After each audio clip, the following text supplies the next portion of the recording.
Welcome to our 2025 Gala of Unity, celebrating diversity and understanding for stalking victims.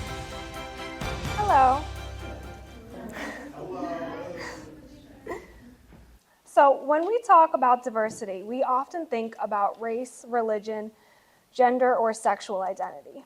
However, regarding stalking, despite misconceptions, there are not just three types of victims: strangers, acquaintances, and ex-partners.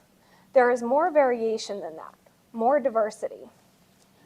I did not know my stalker, but he wasn't truly a stranger. He wasn't someone I dated. He wasn't an ex-husband or scorned lover. He was just a man I came across at my job. To this day, I wouldn't know him if I ran into him in the street.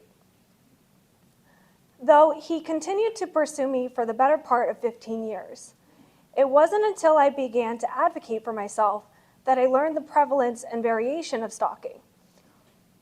I'm one of the 50 estimated workplace stalking victims. It is estimated that about 1 in 6 professionals are victimized. In fact, most of the stalking victims we have supported and community members who have reached out to us were not victims of ex-intimate stalking. Not only are there various contexts in which a victim can develop, there are 5 different motivations or reasons why a stalker stalks, with each motivation presenting its own threat or risk. I have an intimacy-seeking stalker, one of the most persistent motivations. They can have delusional beliefs of pre-existing relationships with their victims. The experiences we have will be different from victims experiencing rejected stalking from ex-intimates. I was unable to receive the support for this type of stalking I was managing because most services were focused on ex-intimate stalking or domestic violence. Providers were inadequately trained to respond to my situation. A workplace stalker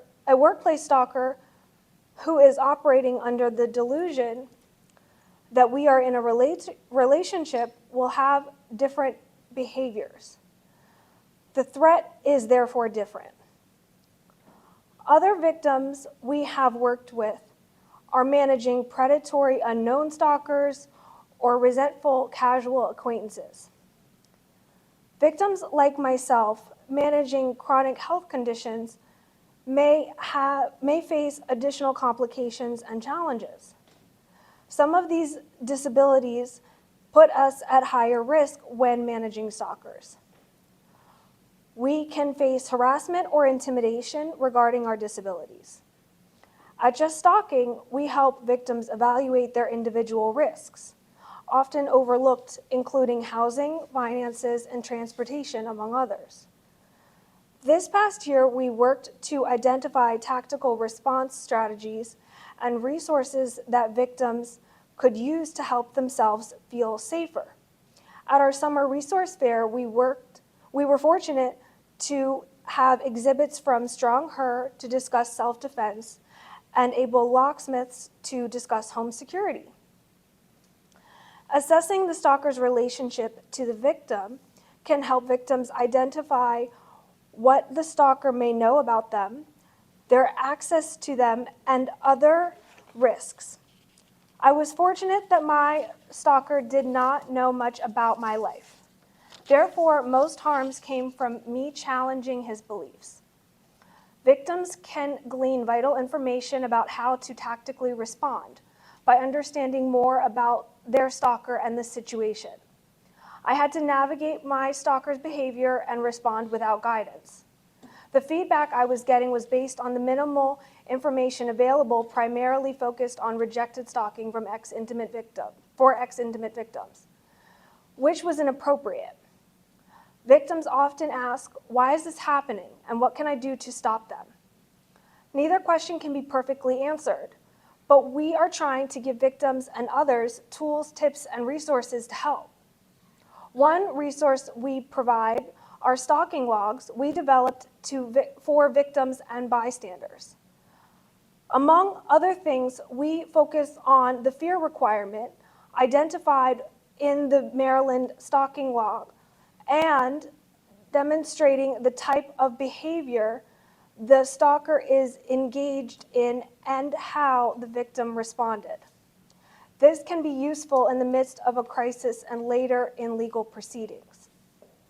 Another tool we identified would be to improve the length of time peace orders are provided to stalking victims here in Maryland. We worked with State Delegate Shetty and State Senator Wallstreicher to improve laws focused on addressing this in the 2024 legislative session for victims who may not have an intimate or familial connection to their stalker. Our goal going forward is to work with organizations to address the diversity of stalking victims that exist in Maryland to ensure we have more specialized services available to ensure no one else is subjected to years of silence, regardless of whether the victim is in a previous relationship. Thank you very much.